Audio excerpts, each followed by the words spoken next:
భద్రాద్రి కొత్తగూడెం జిల్లా అశ్వరావుపేట శివయ్య గారి బజారులో దొంగలు బీభత్సం సృష్టించారు. మొక్కల నర్సరీ నడిపే తిరుమల శెట్టి గోపి అనే వ్యక్తి ఇంట్లో బీరువా పగలగొట్టి బంగారం, డబ్బులు దోచుకెళ్లారు.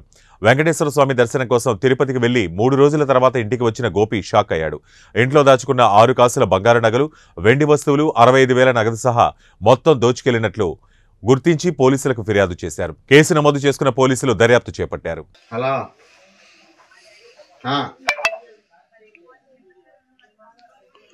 ఇంకా రాలా పోలీసు వాళ్ళు.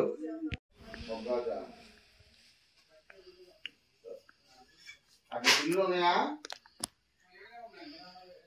మరి బిల్లు ఉండాలి.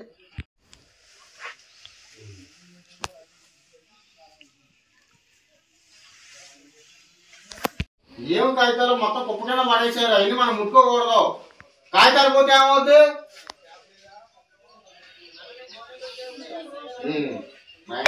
వచ్చాక